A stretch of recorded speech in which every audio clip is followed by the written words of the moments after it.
This is Tim Black, Ozark Tim, here in Northwest Arkansas.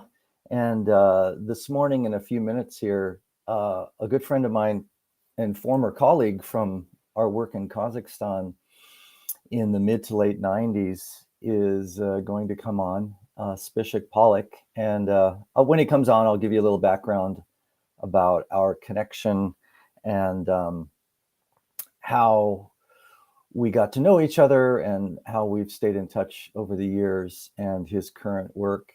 And I think you'll find it very interesting if you go back to my Villa Scriptura YouTube channel. That's Villa, Villa Scriptura,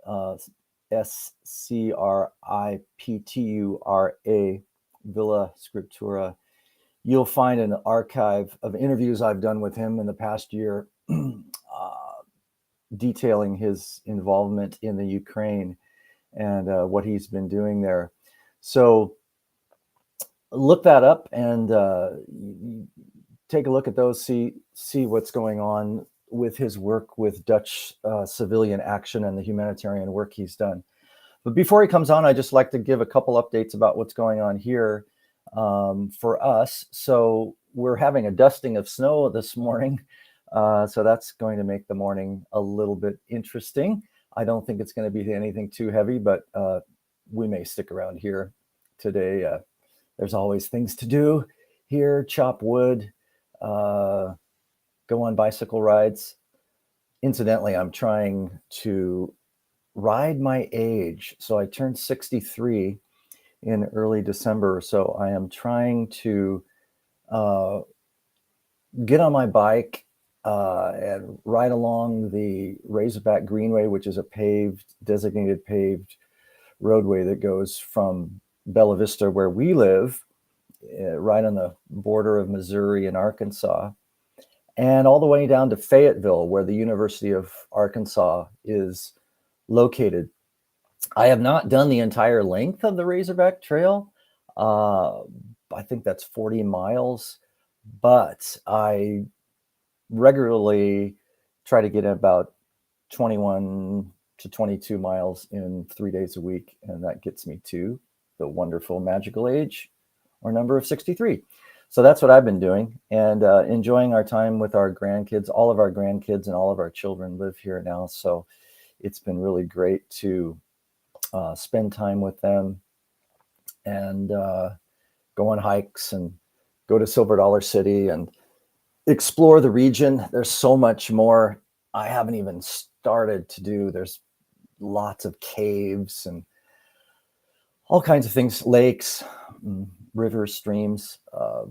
Sometime I like to get up to the Buffalo River and explore that with my kayak. But we have been out on our bikes and kayaks here in Bella Vista, and that's been great. Bella Vista is kind of a retirement community. If you're from Oregon, it's a little bit like Sun River without the Deschutes River flowing through, but it's a beautiful area surrounded with hardwood trees and the Ozark Mountains. So it's a great place to be. And I'm finding as we get out and talk to more and more people, there's just all kinds of people from California, Oregon, Texas, Washington, Oklahoma, all kinds of Louisiana, Minnesota. A lot of people from Minnesota, Wisconsin, those areas come down. If not to live for retirement, they come down for the bicycle riding. Even this time of year, it's cold. It's been cold outside in the low 30s all the way up to mid 40s. I'm usually out riding in the mid 40s, but it's a really nice place to be. And if you're not familiar with this area, the Walton brothers, who own Walmart, they were avid, or they still are, I'm assuming, avid mountain bike riders. And so they've invested a lot of money into mountain bike infrastructure. So there are just, I don't know how many trails, seems like hundreds of trails going through Bentonville and Bella Vista. Just great, premier, well-designed mountain bike trails for every level. And they're always adding more. So it's a great place to be if if you're a cyclist of any kind, but I would say especially if you like mountain bike trails. And so, hey, come to Northwest Arkansas if you're interested in bicycle tourism. You will meet a lot of people who have the same desire.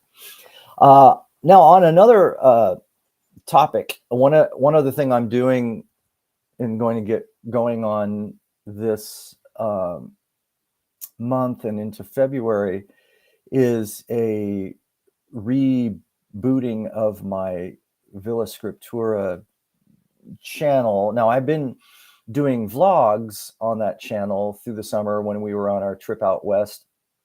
And also, I am going to, I'm just checking my phone here because Zbyshek should be coming on any moment here. So wanted to make sure he gets on with the code.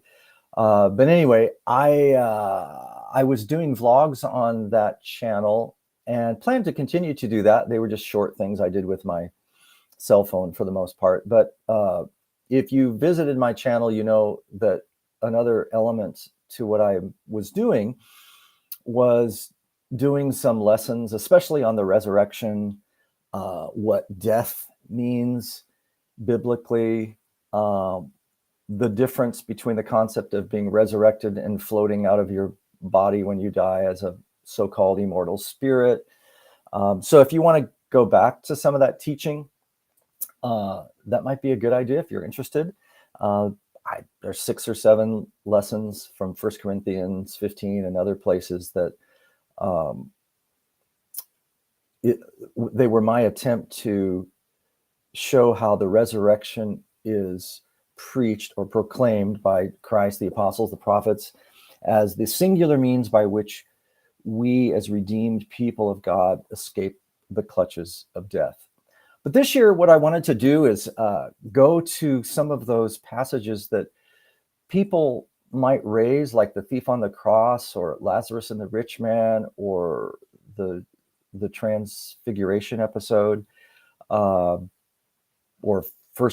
Second Corinthians 5, the so-called to be absent from the body is to be present with the Lord, which it actually doesn't say in 1 Corinthians 5. That's misquoted and taken out of the context of resurrection. But I'm going to address those passages through a series.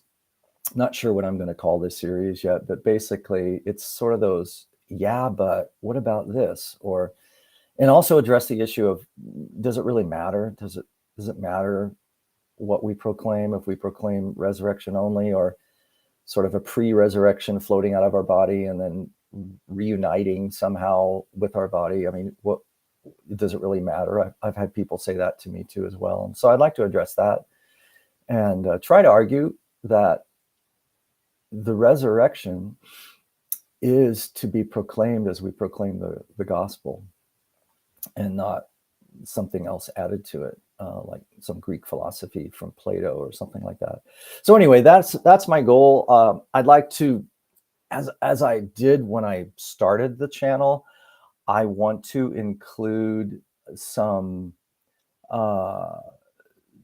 elements of the outdoors. When we lived in Oregon, I tried to weave in outdoor activities, whether it was cycling or hiking or kayaking, into what I was doing, because I'm a great lover of the outdoors and nature, and I just like to share that love with others. And here I am in another beautiful outdoor area, the natural state. That's the nickname of Arkansas, and indeed there are beautiful natural areas to explore here in this state. So if you're just joining me now, I am awaiting Zbyszek's presence here, and just waiting for him to pop up on my screen here so I can include him in the live broadcast. But anyway, that's my goal. And you know, if you're interested in emailing me or discussing things, I'd be happy to do that with you. Another exciting thing this summer is another trip to Austria. I'm planning on going to Austria with a group of guys and riding bikes down the Danube River from Passau, Germany, to Vienna. And included in that will be views of the Wachau Valley, which is a wine growing, orchard, fruit growing region, beautiful region along the Danube in Austria. Visiting the abbey in Melk, visiting a concentration camp, Mauthausen concentration camp, which was the last camp freed by the Allies. And I took this trip in 2009, and in addition to riding down the Danube, we also studied the Epistle to the Hebrews, which is if you're not familiar, it's a book in the New Testament, which really teaches about the current ministry of Jesus Christ in the heavenly tabernacle, where he serves as a high priest in an order that's different from the Jewish high priest system, where they would have a high priest, he would die, they would replace him, he would die, they would replace him. And of course, he, unlike Jesus, he was a sinner, so he had to sacrifice not only for the people, but for himself. And he had very important duties on Yom Kippur, or the Day of Atonement. And so we studied that book. And this year, a gentleman, Steve Ramey, and myself, we are going to be each teaching a book from the New Testament. He's going to teach through 2 Peter, and I'm going to teach through Philippians. So one of my goals this month and into the next subsequent months is to really sit down and study the book of Philippians and be prepared for that teaching. So I'm really, really looking forward to that. And it's going to be a great trip. It was a wonderful time in 2009. So anyway, again, if you're just joining me, I'm kind of treading water here a little bit. And after this update I provided to you, and just waiting for Zbyshek to come online. So hopefully that will be happening in the very near future. So let me see here if I can get his, see if he's going to be,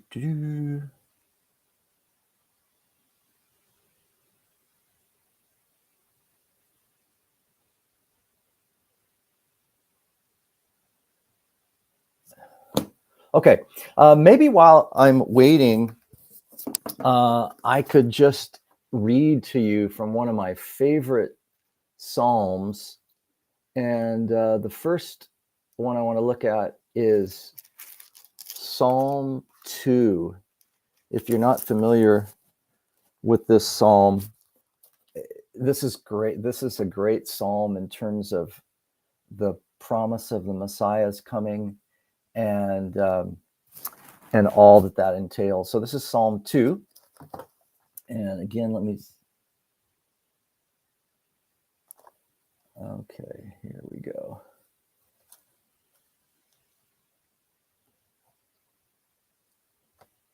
I'm going to copy this link and see if I can get this to Zbyshek here. Pardon me just a moment while I do that. And I will see if I can do... Oh, I just think I saw him there. Ah, there we go. Okay.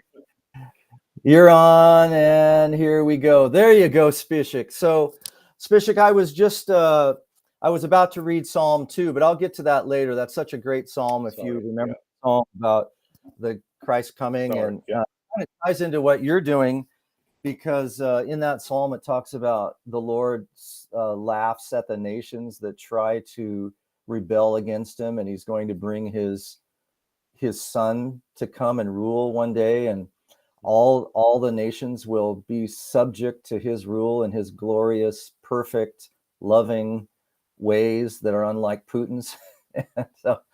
So anyway, I'll get back to that later. But Zbyszek, I thought what I would do is just briefly start out by um, giving a little bit of your background from my perspective, and I want you to spend most of the time giving us an update on Ukraine. But there may be some people who have never seen any of our previous interviews, so I wanted them to know that you're not just some guy that popped up on my screen here. So I probably met Zbyszek when he was the young tender age of 19 or so. He and I were working in Kazakhstan, and Zbyszek, if truth be told, Zbyszek was probably the one working, and I was the one struggling to learn Russian and get over cultural stress. But anyway, what we did is we had English clubs and played basketball on crooked Soviet basketball floors, things like that. Yeah, And we try to what we try to do is befriend people through our English lessons and various things, and invite them to Bible studies. And at one point, Zbyszek had a Bible. He conducted a Bible study in our apartment, and because we were in the urban center of Almaty, he was still operating in the Russian language, because most of the people, I would say, even the Kazakh people, were still speaking Russian predominantly. And so through those Bible studies, we tried to get people engaged in thinking about the gospel and thinking about Jesus Christ and submitting their lives to his rule. And what's cool is that how many years later is it now? 23 plus for me. So I'd say 28, almost 30 years later, one of the children of one of those English club students, there were two of them, they got married. One of their son is now going to school here in Arkansas, and I've actually met up with him a couple of times. He likes to ride bikes, so I took him over to a few of the wonderful bike trails we have here in Northwest Arkansas, and we had a great time. And he is so enthusiastic. He showed my wife and myself the chapel where they had a beautiful Christmas program and so forth. And he's coming back this month, so I'll get to check with him. So it's almost full circle, that we met, we knew his parents when they were 19, 18, 20. Now they have a child. He's here. I get to see him. It's really cool. The other thing that Zbyszek has been doing, I'll just list them off, Zbyszek, and please add to this if you wish. Zbyszek's been to Nepal after a horrible earthquake to help people there. He helped the people of Beslan, which look that up on the internet and you'll find out all about that. There was a school massacre. It was the worst school shooting in European history. And Zbyszek was there, even wrote a book about that, which has been published in Polish. And he's also been to Afghanistan. And this guy has been to a lot of danger spots. And here he is today in not just Ukraine, but he's in the eastern part of Ukraine doing humanitarian work with a Dutch civilian action. And I'll let him share with you in a moment some of the things he's been doing lately. But Zbyszek has really, I think he has such a humanitarian heart to not just explain the gospel to people, but lovingly bring things to people, help people with clothing, food, stoves, shoes, the fact that they come back to the same region and, they're not just dropping things from a parachute at a distance, but they're there on the ground helping people. So without further ado, I just want to turn this time over to Zbyszek and allow him to update you on what's going on. And I hope at the end, Zbyszek, don't let me forget, if there's any way that you would like to support Zbyszek and the organization he's with, Dutch Civilian Action, they do have a website where you can give, and he can also tell you about some of the other initiatives I know he wants to talk about. So Zbyszek, please tell us what's going on in Ukraine. Thank you, Tim. It's nice to hear all this story. I almost came back to story from when?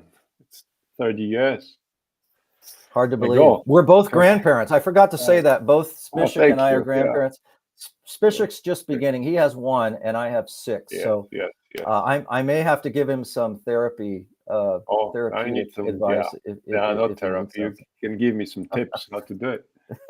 Yes, so we are going next week to visit my daughter and the grandchild. He will be 1, so it will be a big, Oh, that's great. big day. Yeah, Great. so we are going Yeah. there to Now England. in They live in Poland, England. They live in yeah, England. they live in England, but you live in Poland, don't you? Oh yes, because I also travel from here, and of course, COVID kept me in Poland because England was very closed. And was almost nothing to do in England. And Poland was much more open, and I had a business with international transport, so it was useful.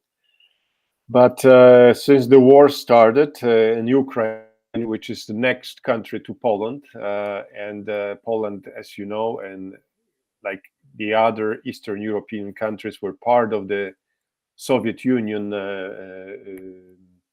world, because we were not part of Soviet Union, but part of their side in the Cold War. So when the war started in Ukraine, Russia was not talking that they have war in Ukraine. Even if you know, they were saying that it's an operation, it's a mission, and that it's a mission which takes place in Ukraine, but the war is with NATO and with Western Europe and Western world. Until today, they are not talking about fighting with Ukraine. They are talking about fighting on the land of Ukraine, and they are fighting with the West. They are not fighting with Ukrainians. They repeat it all the time. They say that America, Western Europe are using Ukrainian nation to fight with Russia.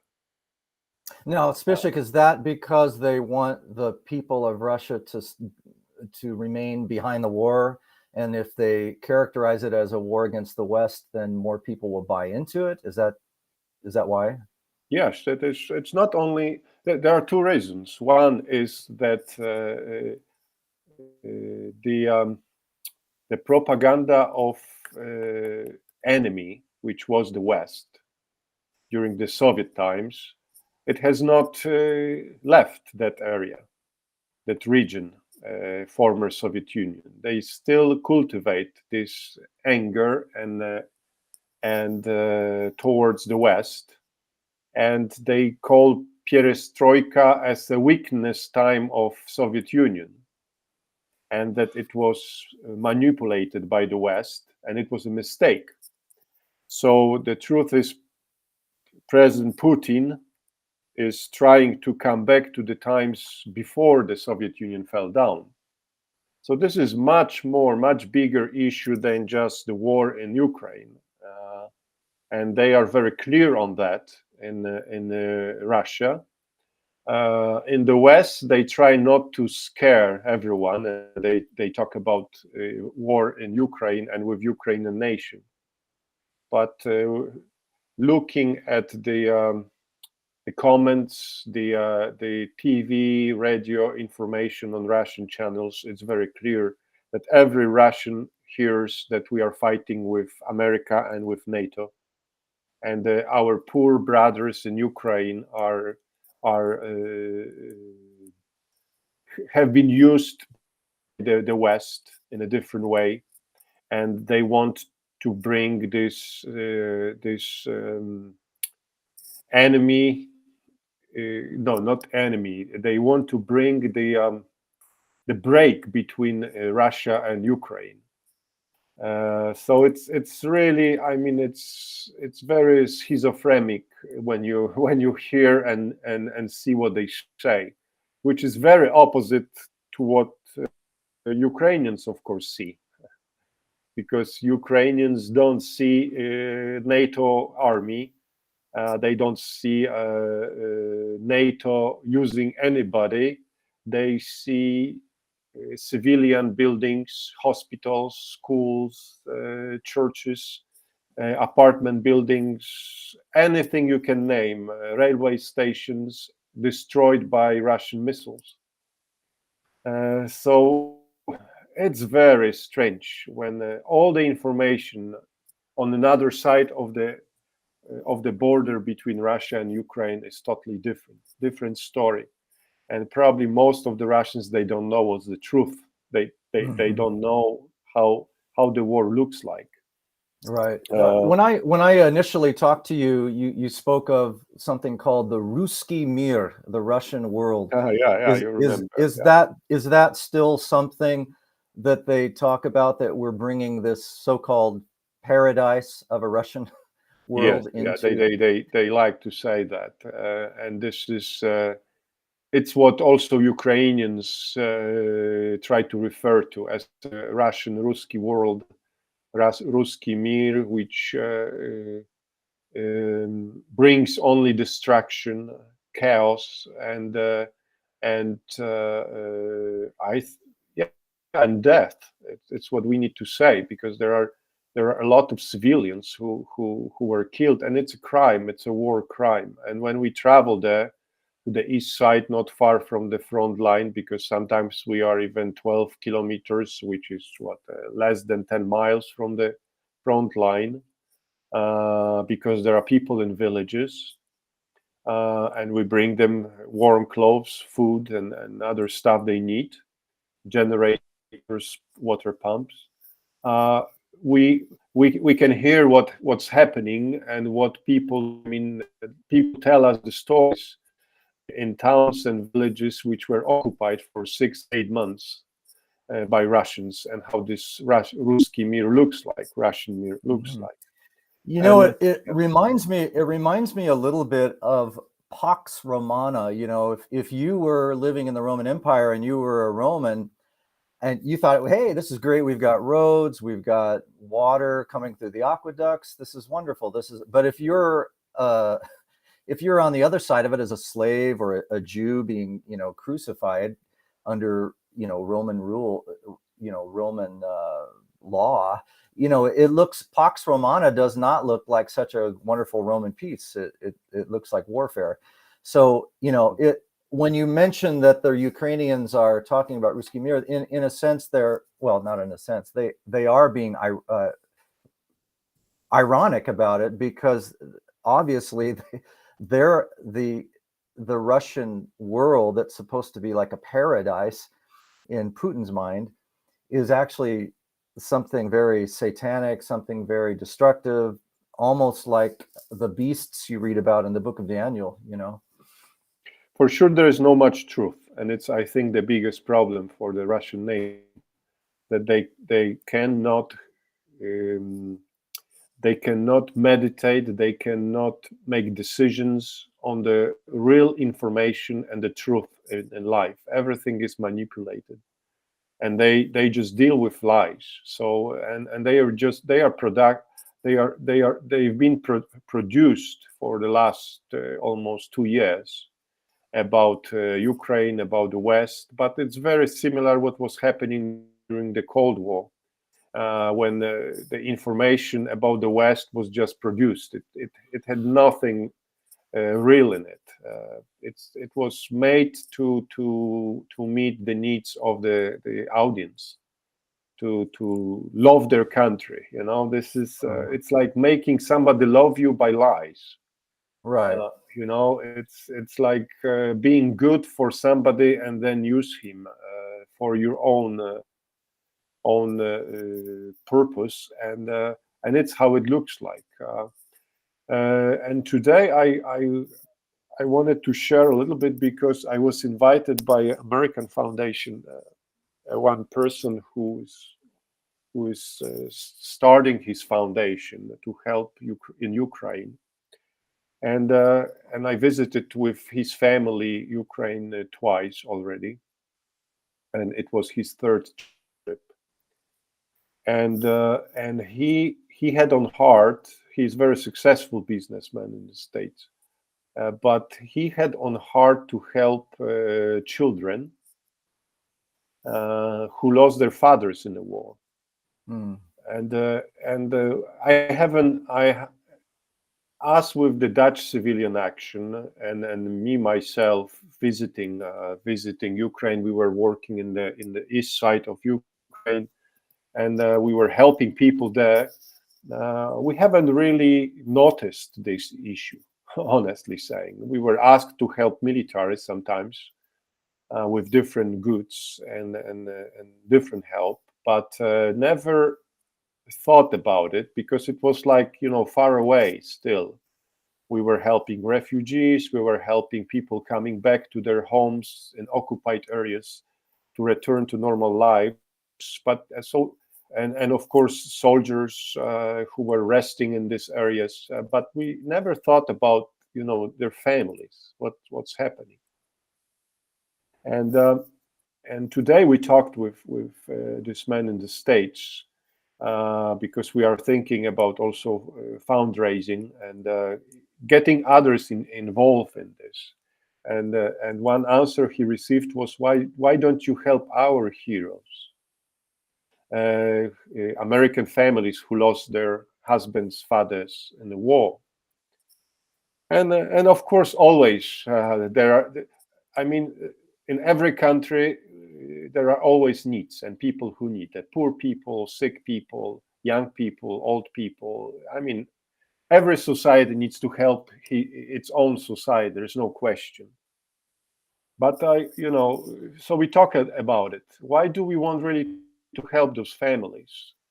And I think there are a few things. One is how many American soldiers died since September 11 in the war in Iraq and Afghanistan. About 7,000. In Ukraine already died 70,000 soldiers. And it's quite official number, which we know that it's much smaller than the real one. And we are not talking about the wounded ones. And so it's one thing. We talk about needs in the States, how to help those families. But then if you think about 70,000, which is 10 times more, and the war is still continuing, and there are about 500 probably soldiers, 500 soldiers dying almost every day now. Because it's very difficult time now in Ukraine, very difficult, much more difficult than it was even a year ago. So you think, wow, this is really an ocean of needs. Second thing, the States with the system and the Ukraine with destroyed system. I've been doing this work with those families for only last 3 months. And I hear so many stories and situations that I cannot believe. It's hard to believe that they are in this kind of a situation, those families. And the second thing is, it's one that it's so big number of people who need help, those children that need help. There are probably over 100,000 children who lost their fathers in the war. They don't get much help. Because nobody thought about it, like us. Traveling for almost 2 years, we haven't thought maybe we should help kids who lost their fathers, because we were so busy with the war issues and needs of the war that we haven't thought that there are people at homes who don't know how to live next day and then how to survive. And the second thing is, we should help these guys, these families, because for the last 2 years in the war with Russia, no American soldier died. No American soldier died. 7,000 died in Iraq and Afghanistan together. And for the last 2 years, no American soldier died, and not European soldier died. Why? Because these Ukrainians, they do really lay their lives for their freedom. Right. And if we help them, we won't see American soldiers, heroes, who lost their lives on a foreign land. So it really motivates me, and I think it should motivate others, even Americans, Germans, Polish people, British people, to help their families, so they can survive, so also other men can go and fight and give their lives for their nation.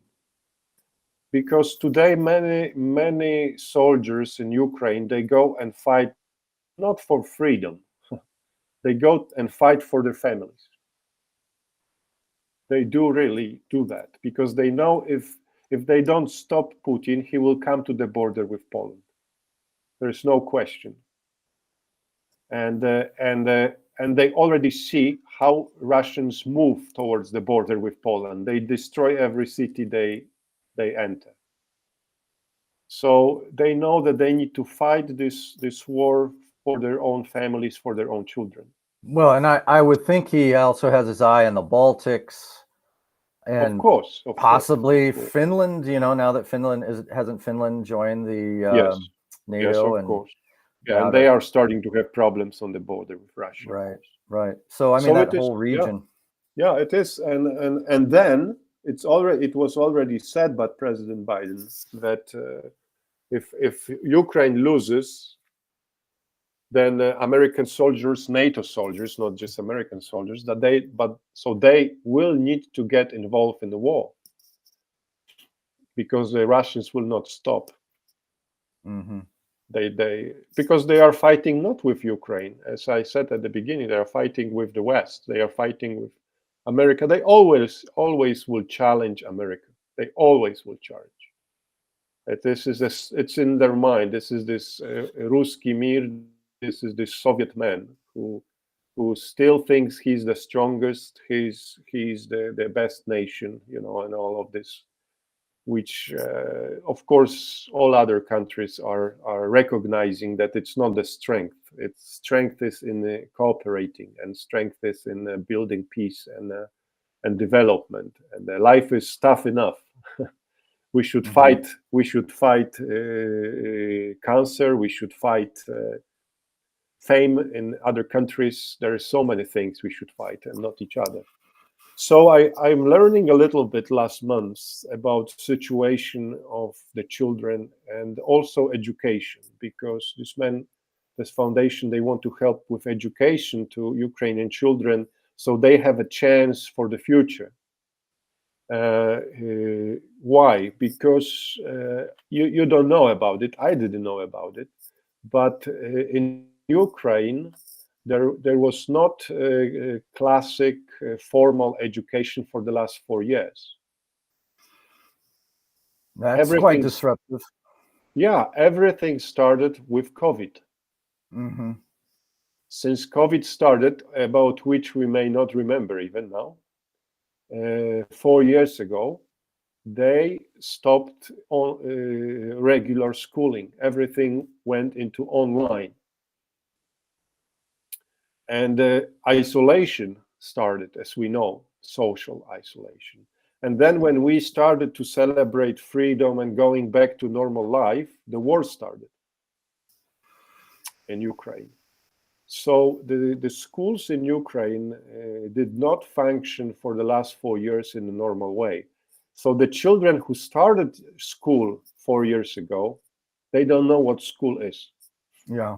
Well, and I have to say that even here in America, the public schools are barely getting back to I would say, a semblance of normalcy, and if that's going on here, I can't even imagine, how disruptive it's been there. I mean, to try to school children. I think, weren't you telling me that a lot of the people basically live their lives underground, and they were celebrating Christmas and New Year's in a subway station or something? And I'm assuming that's, if people even try to school their children, that's probably where it takes place, underground, right? The schools from Kiev to the east, which Kiev is almost in the middle of Ukraine, to the east, like Kharkiv and the cities closer to the border with Russia, there are no regular schools. The schools are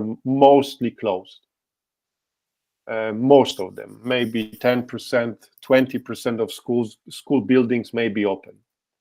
And there are two reasons why. One is because you need to have a bomb shelter in the school to have the school building open, because there are alarms almost every day. Of course, not the missiles come every day, but alarms are. So whenever alarms comes on, you need to go down to the bomb shelter with children. So you need to have a bomb shelter, and I don't think there are any schools who had bomb shelters before. So they are adopting basements, some different kind of, I don't know, most of basements really, or rooms, but they need to adopt them, which means, you need to have air coming, you need to have toilets there, water, running water. It needs to be safe because, if the missile hits the building, you may not get out for 2 days. So it is difficult. So there are not many schools that are open because they do have the bomb shelters. So most of them are closed.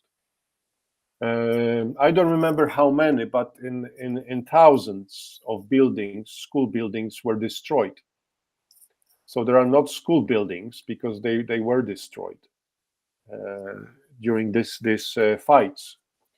And the next thing is, even if there is a bomb shelter, many times parents don't send their children to school because kids are scared when the alarm comes on, and they need to go down, and sometimes they need to stay there for 2 hours or 3 hours.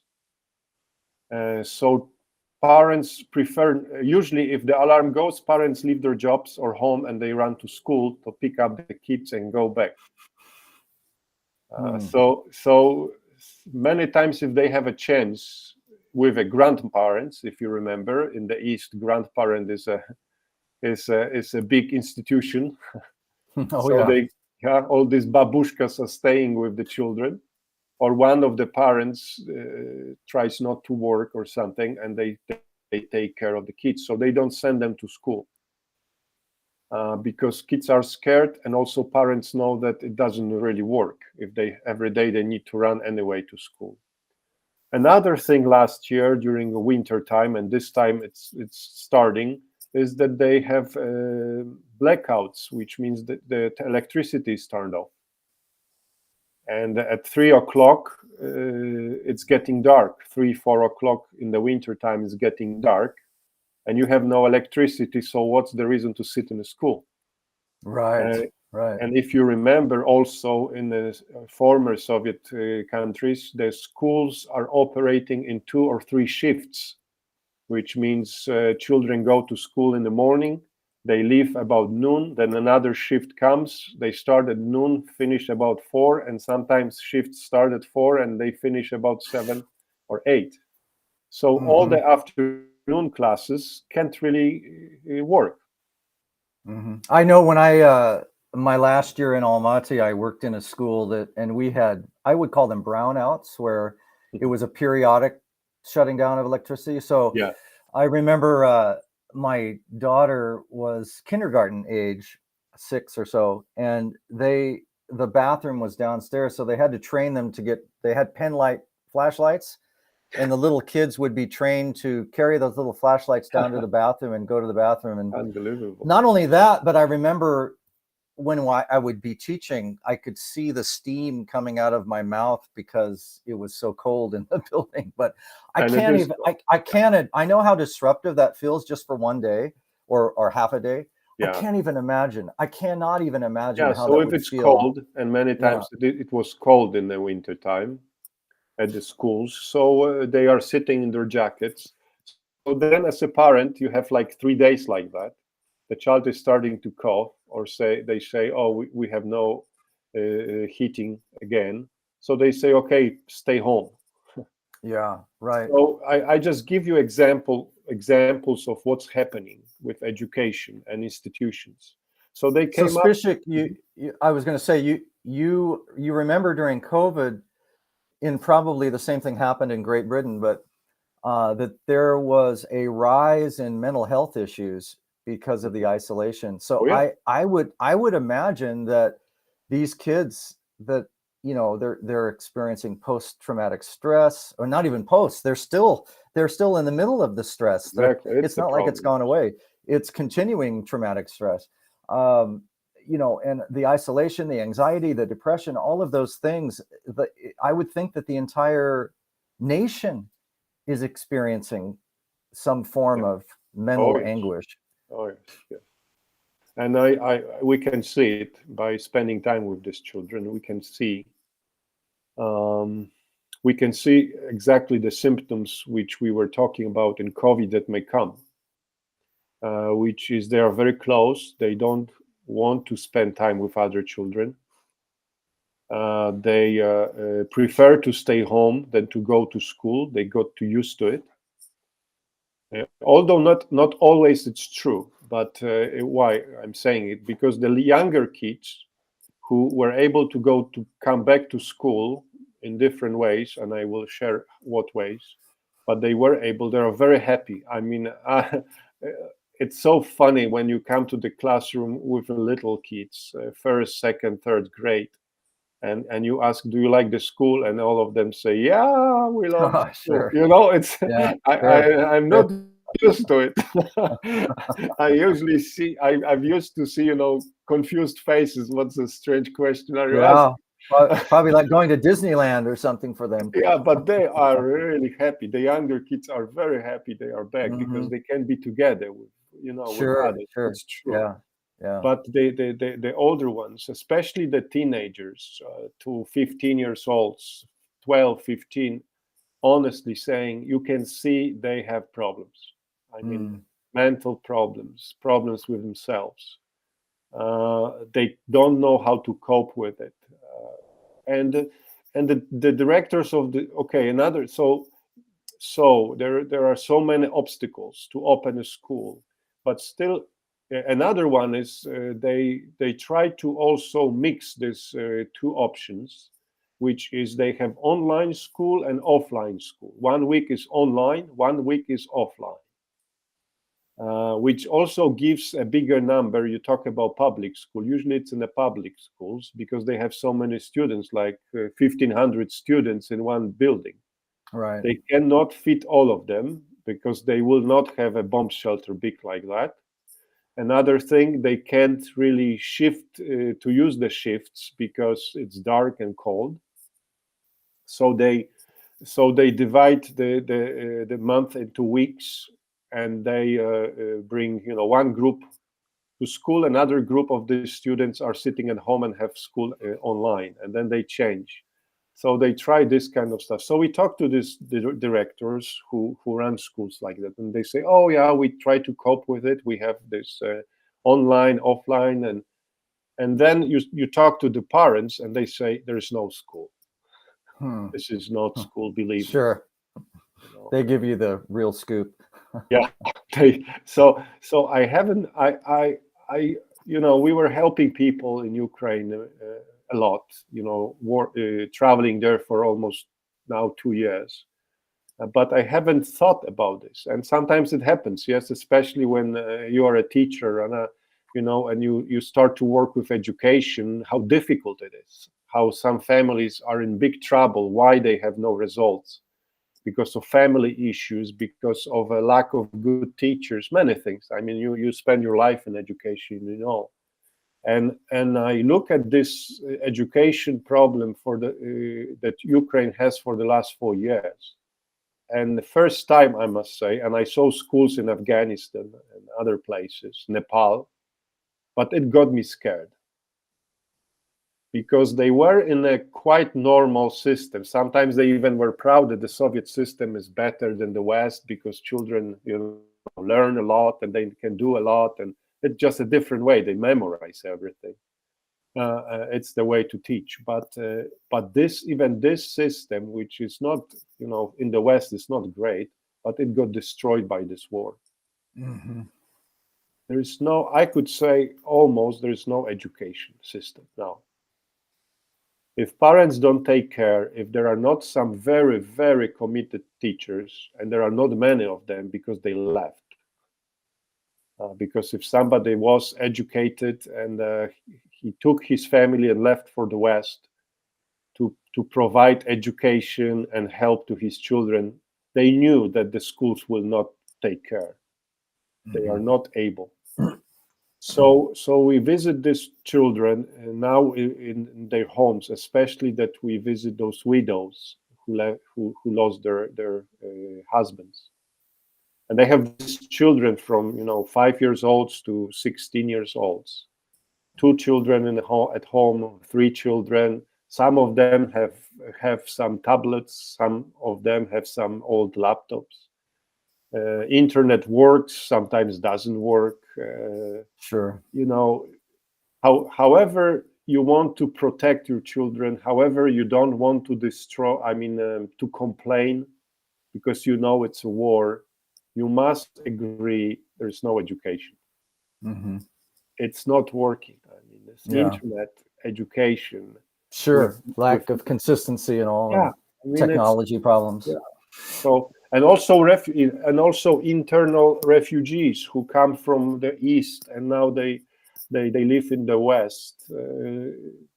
They come and they are welcomed to the new classroom online. And they don't meet with the boys. The girls don't dress in who is better dressed, and what she got new. There is no social life which children need. When you say east, so they're leaving eastern Ukraine and going to western Ukraine or Poland or other places. Yeah. But most of them, of course, in Ukraine. It's very big move also. Mm-hmm. And so we will see how it's going to go, how practical we can be, how we will help. But we visit those families, and the stories are really sad because some of these families, they were not poor families. They were not poor. They were normal families. One of the families, we visited 6 children. He was a construction businessman. He had his own company, and the war started in February 22. So he went to help to evacuate people from the villages near Kiev. And his car with others who he evacuated from a village was shot down by the Russian soldiers, and he was killed. And the other passengers were killed. And the woman was left in a big house with 6 children. So how are widows provided for in Ukraine? What's the means by which they receive? Do they get government money, or does the church provide So he for went. them? He went to this man. He went as a volunteer. And just one more example. Another one. He did fight in 2014 in the war as a soldier.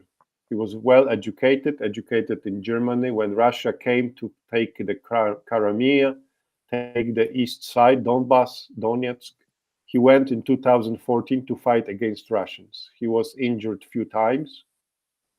And when war started in February 22, he wanted to go as a soldier to fight. But because he was injured and because of his age, they said, no, we are not taking now anybody. So he went as a volunteer to help, and he was shot down. And the mother is left with 3 children. Because if you are not a soldier, you don't get any help. So all the volunteers who died, they don't receive any help. Oh, okay. Yeah, the children get a little bit from the funds for children who lost fathers in an accident, whatever. It's a social help, but it's very little. The wife doesn't get anything, the widow. And sometimes maybe a city helps because of the situation they know, but it's not as much as by the law, by the care. So they don't receive much. If they were soldiers and they died, you need to fill up a lot of documents. They need to have all the reports and everything that he did die on the field. If he did not die on the field, but he died at the hospital, it's different. Oh, really? Yeah, Huh. So she receives, if he dies in the hospital, yeah, she receives less yeah, money? yeah, for sure. Wow. Or Huh. or sometimes nothing. Yeah, Oh boy. yeah. It's Interesting. very tough, and one of the Huh. reasons is because Ukraine is poor and always was. Sure. You know, Sure. they have no money really. I mean, they Right. still need money from they receive money from other countries to fight, so they don't get much. And another problem is if a person, I mean, if he was a soldier and he was killed, but they did not find his body, or they can't recognize it, then he's lost. You don't Mm, receive anything. You don't mm, receive even a salary uh, from his service, because he's not really serving as well. Sometimes they are taken by Russians, yes, and there is no information. So sometimes for a few months they don't receive anything, and nobody knows what's happening. So it is very difficult financial situation of these families.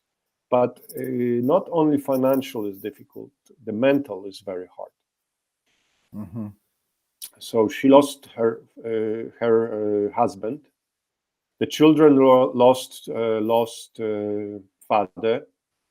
Many times they lost their houses, and they had to move from their cities or villages in the east to totally new place, maybe to move in with their relatives, or maybe to a city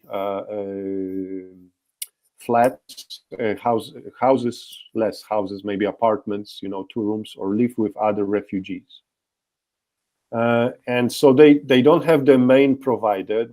And the soldiers did earn quite good money in the beginning. Now they earn, of course, less. It's changing also because there is no money. So they don't have money for daily life. They have no maybe place to stay, clear their own. The children have no education, so they don't have school, stable place where they used to go. It's, of course, it's difficult time with work. Uh, so it's not only that they lost a loved one, but almost they lost their life, all of it. Yeah. The options are There's no, yeah, not almost no not very option. promising. No. Yes, Yeah. yes. Very difficult. And the problem is when you are there, nobody knows what will happen next month. Nobody. Because the war is still going, and it's not going very well for the Ukraine. So you don't know what to do with them. You don't know what to tell these children. You don't know if you should send them to this school or not. And should you turn on this computer, when you are in depression? Does it, we have no energy? Sure. Uh, Right.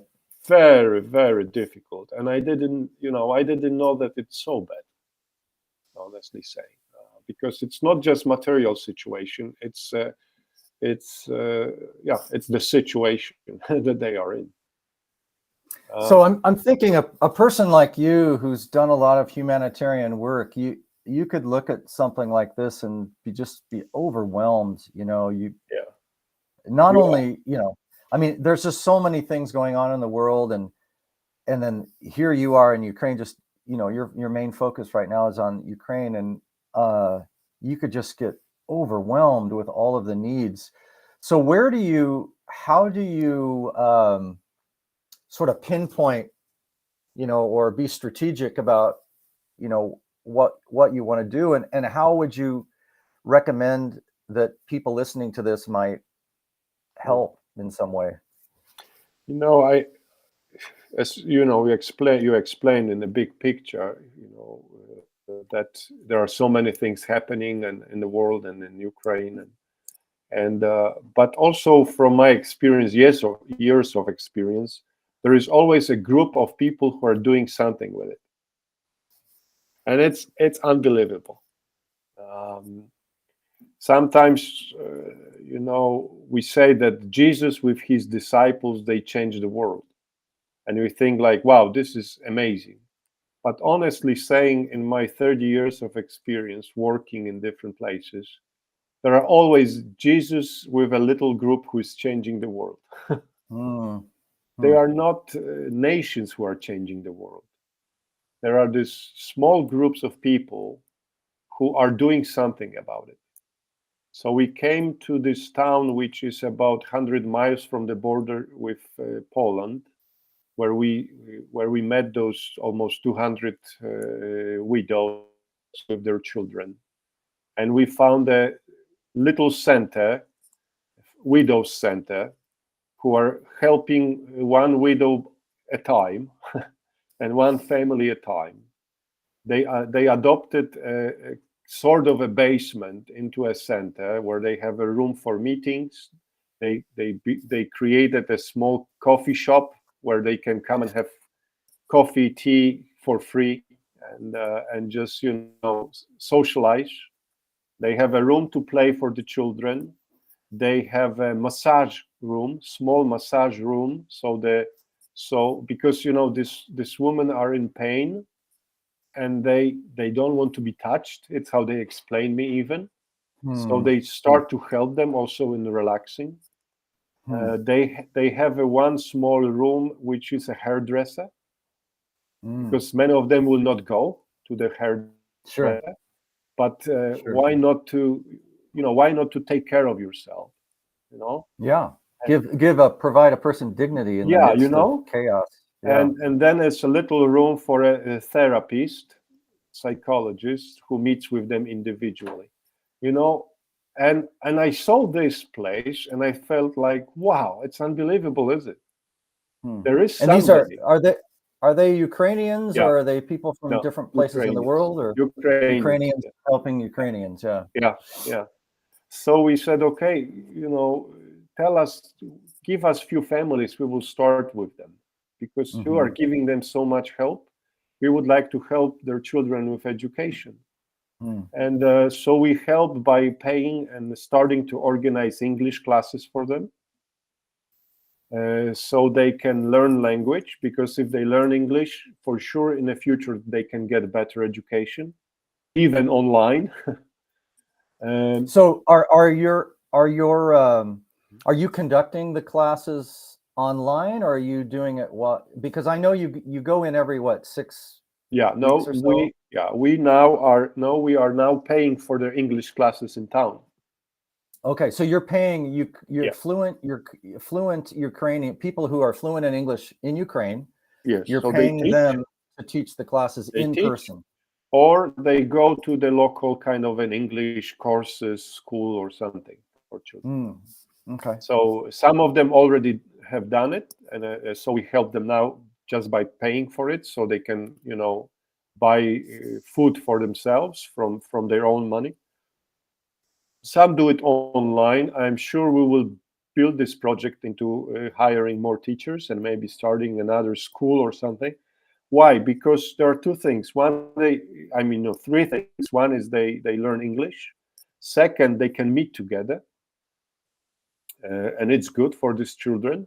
And you did teach English in a foreign country, so it's not only about lesson, it's about socializing together. Yeah, when you teach, Sure. especially English, it's different, isn't it? You play with them. You want to. It's not just teaching language. It's teaching culture. It's teaching to. Yeah, I remember I befriended 4 Jewish two couples. They were 2 brothers and their wives, and they were Jewish, and they had a history of being let's say persecuted in different ways, subtle and not so subtle. And they frankly, they wanted to join their family members in San Francisco and like some other place. And but through my there were just some things I helped them with that went beyond the English. Let me just put it that way. So yeah, you definitely, when you're an English teacher, you can definitely forge relationships and assist people in different ways. You have this human. You have this human factor in there. Right. The thing I like about this concept is that you're helping a potentially unemployed Ukrainian teacher and you're helping the kids. You know, Yeah, it's true. it's sort of a double Yes, and you a help with double way to. English and also with their therapy a little bit at least, Hmm. which also doubles. So we want to do that, and we've started that. And the second thing, we try to help if they need also maybe a swimming classes if they've done it before, so they are also exercising a little bit, because Hmm. as I said, they spend most of the time at home with online, learning. So they can, because a lot of this mental depressions and everything is goes also goes with your body. And Oh yes. yeah, so we try to help them to get more in the active way, which is swimming, football, or gymnastics, or as people in a former Soviet Union, they like dancing or singing. So we Hmm. would like to help them with that as well. And we just ask what they like to do or what they used to do, and we will be ready to cover the costs. Yeah. Zbyszek, is there a particular region that you're zeroing in on, or is this throughout Eastern Ukraine? Or Mhm. With this project, we started, as I said, about 100 miles from border with Poland, so it's West Ukraine, because it's peaceful, much more peaceful. And we started there, and we already have about 30 children in the program, mm, and probably we'll get to 50 there. And then we will probably move to maybe to Kharkiv, because there are a lot of needs, and we will try to work on probably in spring in that area, and then we will see how big it grows. What I like about um, Ben's idea is that he wants to help them, not just this year or next year. He says that if it's possible, I would love them also to assist them to enter university, graduate from university, and he wants to be with them on their path. Uh, sure, this is not a uh, short-term issue. Even if the war ended today, they would still have long-term yeah, yeah, and educational they need issues. somebody because they also lost somebody, somebody who could they lay on a little bit, Hmm. father, because it's a group we are aiming. It's the children who lost their fathers as the soldiers or as volunteers, but the reason is in the fight and in the war, and we want to help them by that. We have two coordinators now in this town, which is called Rivne. In this town, we have two ladies. We call them godmothers. So they visit these kids, and they should be like aunts, like godmothers to them, to talk about education and support a little bit mothers as well, but Right. mostly to be, a good contact for the kids. Um, So, so Zbyszek, I know when people listen to this, there obviously a lot of people will be praying for this initiative. But if someone wants to give financially, how do they do that? Yeah, for now we are always developing something. We still have the access is to Dutch civilian action, Okay. which we can give, because we will also support this kind of work, more by the goods, because we do collect goods and we bring goods to families, and they need a lot of stuff. Basic stuff. We need even books. One thing that I'm thinking about it is maybe in the States even to ask people to collect children books, and we could transport them to Ukraine, send them to Europe and to Poland, and then transport them to Ukraine, and it would be a big help. Colorful, easy reading children books would be excellent for the Like family. oftentimes people use Dr. Seuss books here when they're starting kids off to read because they Uh-huh. use basic sight words, Yeah, yeah, just basic words. excellent. So maybe Yeah. something like that. Let me. So let's. So just to recap, Mhm. you you would say at this point that if a person was to give to Dutch Civilian Action, which you can find there, I'll post their website It's easy to when find. Yeah. I'll put this on my YouTube channel and Facebook again, so people can see it if they didn't see it live, and so they can give to Dutch Civilian Action. Do they need to write that they want it to go toward the educational thing, or will that Yeah, just if they want, automatically? yes, if they want, most of the money we receive, if we receive money, we use it for transportation, Okay. because the goods we raise goods, and it's part of our job. We receive goods, but then the problem is to transport it, Yeah. and Ukraine is not small comparing to the States, yes, but it's one of the biggest also countries in Europe, so it's quite big. So its transport is not so cheap because it's a lot of miles to do. Yeah. Okay. And the other question I had was, if people want to gather books, children's books for, you know, early Yeah. English Education. learners, Mhm. uh, will you please send me an address Okay. where we can send those Okay. books? Yeah. Uh, I've I'd heard, like Tim, that you have a big shed. a big shed. I have a garage. Unfortunately, I'm it's sorry. probably In filled with England, too many usually we things. have sheds, so Sheds. it's Oh, instead of a garage? Yeah, right. yeah.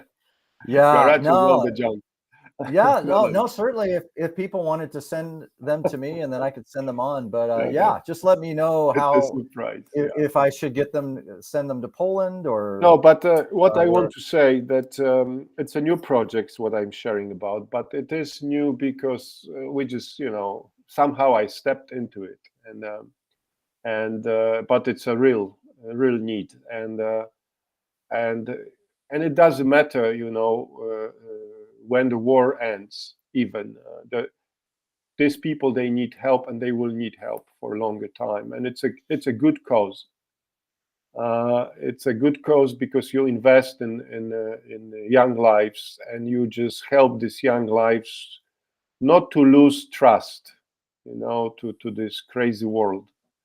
And they've already seen a lot of wrong things, and they have to deal with a lot of wrong feelings, anger, and weakness. And I mean, it's very difficult, to be a child in the wartime. It's very difficult. uh, Mhm. so it's why I hope maybe somehow we may do something even together with a group of friends in the States, because it's not only about money, as I say. It's more about, maybe books, maybe teaching online some kids, maybe helping with training teachers online. There are many things that can come up. Educational programs Sure. have so many forms, and they've been used for years. It's not difficult. And of course, when you're helping orphans and widows in their distress, Yeah, you can't go wrong biblically. I mean, it's another thing. that's Yeah, it's exactly. that's pretty clear. And on top of that, not only should we be helping widows and orphans in their distress, period, but especially those of the house of God. And there are many, many, many believers Mm. who are subject to this tyranny that's Yeah, you going asked on. about it And even, and there are local churches who help, but now in Ukraine there are so many poor people and so many people distressed, and it's hard. It's a second year, and the problem is it's not only that it's a second year. The problem is that we are coming into third year without any answers, and Mhm. honestly saying no hope, because Well, and mhm, if you think about it, biblically, Paul, when he traveled to Turkey and Greece and so forth, oftentimes he was gathering money for the people who were in crisis in Jerusalem. So, in a sense, mm, Ukrainian and the churches in Ukraine are in crisis. And here in the West, we have our issues, but we have extra money that we can help people with, and we can certainly pray for them as well or send books. yeah. And I we think do. I think about $30 pays for their monthly English classes. With Okay, that's a good. Yeah, I think a lot of people could no, it's not. easily Yeah, we start are with not that. talking about you know not such a big money for one child. Uh, Right. and it's encouraging that so little can really in their situation can change. I think I don't know how to explain. This is not about, because we are not talking about saving someone life from poverty or hunger, but it's a different issue. It's They are alive, but they are like dead. Yeah. Yes. It's why it's sad, because Right. they need some. It's not about, even for me, it's not even that they learn English. It's that they will see somebody helping them to learn English. Somebody will believe Sure. that they can do something. Well, Uh, in a sense, what you're doing is you're saying, I know you have a future, and part of that future may be learning yeah. English so that you can land a good job in the future, or be able to Yes. uh, communicate, in a variety of languages, which will help you economically. And so I believe that there's a future for you. You're Yeah. you're Exactly. basically you're communicating that to them, which I know I've known a lot of people who've gone through mental health issues with anxiety and depression, and if you can give them hope.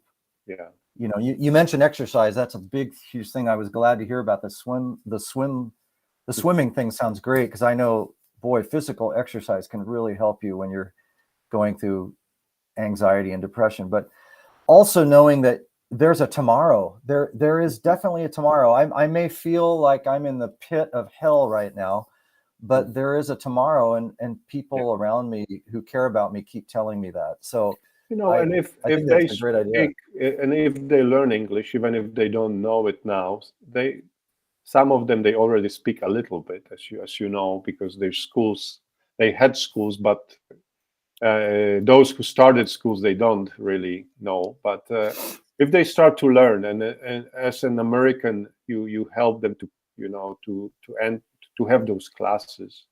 It will be nice after 2 months to have a WhatsApp call with a child who is 10 or Hmm. 12, and then he says hello, hello, and how are you, and he can tell you.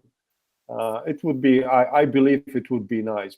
How I feel when I enter their homes and they start to recognize me, and they know that it's not that I give them money, but that I come and I bring some joy in their home, and the, Sure. those widows, they feel better because there is somebody who's taking Hmm. care, and they have some attention. These kids, it's such a pleasant feeling, that you are Sure. changing their really dark life now, very dark. Uh, Right. I think it, Right. it could be, and it doesn't cost much, but and not a lot of effort. Right. So who knows? Maybe with No. time we will be able to gather a group of people who would like to do that, to help with that. That sounds Yeah. great. Well, Zbyszek, is there anything else Le- you wish to share with us, or how can we be No, praying for just you thank you, personally? Tim, I, and I know for sure we all pray for your safety yeah. when you're there. Thank you very much. I wanted to share with you this because I think it's a little different side of the war, and I try to share with you usually a little insight, not about who is winning, who is losing, Yeah. but more on how the life Right. looks like in 21st century war in Europe, because it is what it is, which we Hmm. never expected that may Hmm. happen in Europe, in civilized world. And so thank you for this time, and I hope we have yeah, I hope we'll have some response, but also we will have some more time to share, and then on the at least and on this subject with these kids, what's going on. We'll keep that in mind, and I'll share this video on a couple Thank of platforms, YouTube and Facebook, and we'll see if we can get people praying and giving. And again, I'll put the Dutch Civilian Action link on both of those sites, and please keep us updated, and let me know what we can do about those books and where we can send them. So you. Yeah, thank you. Okay, Zbyszek. Yep. All right. Happy New Year. Yeah, Snow that's right. Uh, Excellent. I Thank don't know you. how to say that in Polish, No, it's but fine. It's great. you get the Okay. message. All right. Thank you Well, very thanks much. so much for Bye. sharing. Okay. All right. Bye-bye, Tim. All right. We'll see you. Yes. Well, that was a visit with Zbyszek Pawlak, and he's doing some great stuff in Ukraine, and I'm so thankful that he was willing to take some time to give us an update. And whether you can give, pray, or both, please do. And God has called us to be, as people of God, has called us to be light in dark places and to be his hands and his feet.